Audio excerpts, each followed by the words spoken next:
اوپر سے فیصلہ یہی ہے کہ رزق 7 زمین نیچے چلا جائے گا.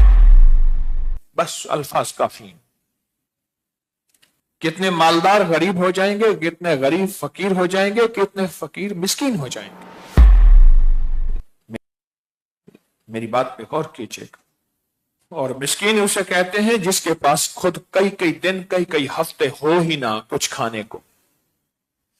آقا کا فرمان ہے، مفہوم ہے، ہر روز ریٹ لسٹ اوپر سے طے ہوتی ہے عرشوں سے. آج اس چیز کا اتنا ریٹ ہے، آج اس چیز کا اتنا بھاؤ ہے، آج اس چیز کی اتنی قیمت ہے. 7 زمین رزق نیچے چلا جائے گا. ڈھونڈنے والے نہیں ڈھونڈ سکیں گے. پھر ہم بادشاہوں کو برا بھلا کہیں گے، ان کی وجہ سے مہنگائیاں آئیں. پھر کہیں گے حکومتیں بدلیں، بادشاہتیں بدلیں، پھر وہ آئیں گے تو مہنگائیاں بڑھ جائیں گی. پھر کہیں گے یہ بادشاہ ہے اس کی وجہ سے، پھر اور آئے گا تو اور بڑھ جائے گی. میرا بادشاہ، آپ کا بادشاہ بے بس ہے، میری آپ کی طرح. اوپر کا فیصلہ یہی ہے.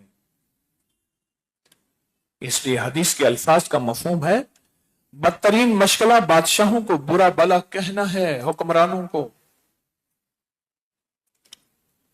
اوپر سے فیصلہ یہی. وہ ہمارے بس میں ہے ہی نہیں. ہم بادشاہوں کے پیچھے پڑے ہوئے ہیں کہ ان کی وجہ سے مہنگائی ہو گئی.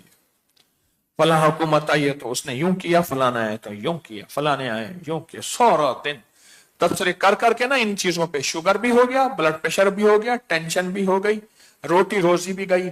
السلام علیکم. کوئی شخص یہ چاہتا ہے کہ اس کو اللہ پاک کی رحمتیں، برکتیں، دولتیں، عزتیں سدا ملتی رہیں.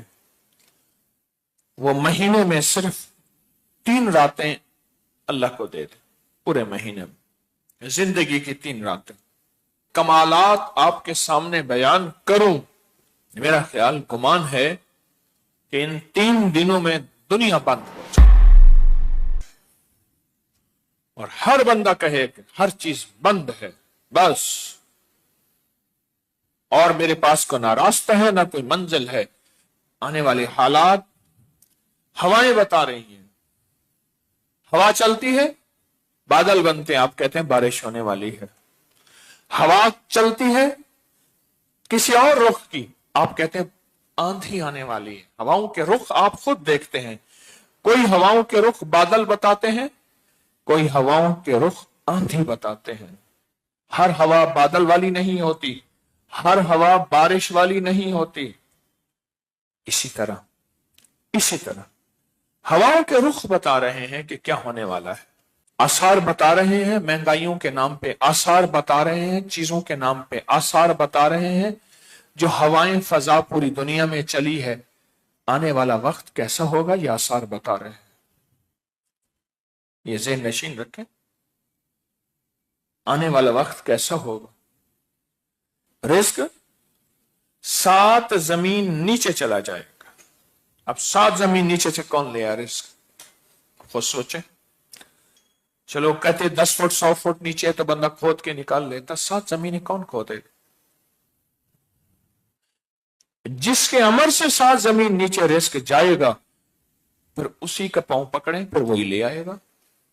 آپ اپنے لیے دعا کریں، کسی اور کے لیے کریں.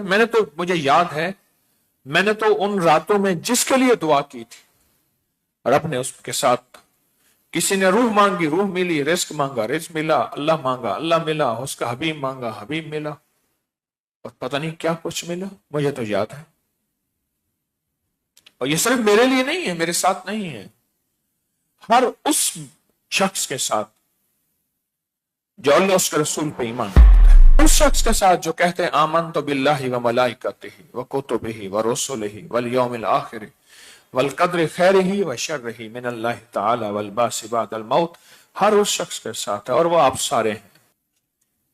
ایام 20 کی 13، 14 اور 15 چاند کی صرف 3 راتیں اللہ کو دے دیں. اگر کوئی شخص یہ چاہتا ہے کہ اس کی نسلوں میں عزت دولت ہو، اور اس کے پاس عزت دولت ہو، روح روحانیت ہو، وقار شان و شوکت ہو، اور اس کو برکتیں اور خیریں ملیں، اور جہاں ہاتھ ڈالے وہاں سونا بھی ہیرا ہو جائے، اور ہیرا پھر 70 گنا بڑھ جائے۔ واللہ یضاعف لمن یشاء۔ صرف سورۃ فاتحہ پڑھنی اور کچھ بھی نہیں پڑھنا۔ دن کو روزہ اور رات کو سورۃ فاتحہ۔ گھر کے اندر چلتے ہوئے اگر ننگا آسمان ہے تو ننگے سر ننگے آسمان، لیکن خواتین ننگے سر نہیں، ننگے سر اور ننگے آسمان۔ اور اگر ننگا آسمان نہیں ہے، گھر کا کمرہ ایسا ہے، جگہ ایسی ہے جس میں ننگا آسمان نہیں ہے، تو وہی سب سے جو میسر ہے وہی مؤثر ہے، جو مل گیا ٹھیک ہے۔ بڑے لوگوں کی زندگیاں اور تقدیریں میں نے بدلتی دیکھی ہیں، نسلوں کی نسلیں بدلتی دیکھی ہیں، بے بخت کو بابخت دیکھا، بد نصیب کو بانصیب دیکھا، کیونکہ جو سارے قرآن میں ہے وہ سورۃ فاتحہ میں ہے۔ جب پڑھیں گے نا تو سارے قرآن میں جو برکتیں، ساری قرآن کی جو فضیلتیں، سارے قرآن کی جو تاثیر، سارے قرآن کا جو کمال اور سارے قرآن کی جو طاقتیں ہیں وہ سورۃ فاتحہ میں موجود ہیں۔ جو آپ سورۃ فاتحہ میں کرنا شروع کر دیں گے، پھر وہ نظام، وہ قناعت، وہ برکتیں، وہ خیریں جو آپ کے گمان اور خیال میں نہیں، وہ برکتیں اور خیریں جو آپ کے گمان اور خیال میں نہیں۔ ان 3 راتوں پہ اپنی تحقیقات اور ریسرچ کی انتہا کر دی، ان 3 راتوں پہ، کہ یہ 3 راتیں ہیں کیا، اور ان 3 راتوں میں تاثیر کیا ہے، ان 3 راتوں کی طاقت کیا ہے، ان 3 راتوں کی قوت کیا ہے، اور ان 3 راتوں میں کیا فیصلے ہوتے ہیں۔ یہ دراصل جلال کی راتیں ہیں، جلال کی راتیں ہیں، اور شہنشاہ جب جلال میں ہوتے ہیں پھر میں فیصلے ہو جاتے ہیں کہ ہمارا امر ہے، ہمارا حکم ہے، اس کو غریب کر دو، ہمارا امر ہے، حکم ہے، اس کو مالدار کر دو، ہمارا امر ہے، اس سے سجدے چھین لو، اس سے ہمارا نام چھین لو، اس سے ہمارے دوستوں کی محفل چھین لو، تسبیح خانہ جانا آنا تھا چھین لو، اس نے کوئی بے قدری کا بول نکالا ہے، بے قدری کی ہے، ہمارا حکم ہے، اس کے اٹھے ہوئے قدم جو خیر کی طرف بڑھ رہے تھے وہ چھین لو، ہمارا حکم ہے۔ سورۃ فاتحہ، رات، روزہ، سورۃ فاتحہ، رات، روزہ، اور راتیں بھی 3 جن میں جلال ہی جلال۔ اپنی زندگی میں مہینے میں 3 راتیں بھی نہیں ہیں۔ خوشخبری بھی سن لیں۔ ایک بابا جی تھے، انہوں نے نماز پڑھائی، الحمدللہ رب العالمین، پھر چپ ہو جاتے تھے، چپ، پھر الرحمن الرحیم، پھر چپ۔ نماز پڑھا لی تو نمازیوں سے کہنے لگے، میں نے آپ کو کئی دفعہ کہا مجھے مصلی پہ کھڑا نہ کریں، آپ کو تکلیف ہوگی۔ تو انہوں نے کہا حضرت یہ چپ کیوں ہو جاتے تھے؟ اور جب میں الحمدللہ رب العالمین پڑھتا ہوں اس کا اللہ جواب دیتا ہے، جواب جب تک سنتا نہیں تھا اگلی آیت پڑھتا نہیں تھا، اس کا جواب ہے حمدنی عبدی، میرا بندہ میری تعریف کر رہا ہے۔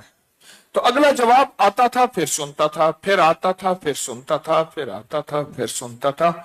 پوچھا حضرت کتنی زندگی؟ کہا ساری زندگی ہو گئی ہے۔ اور کہا یہ کس کے لیے ہے؟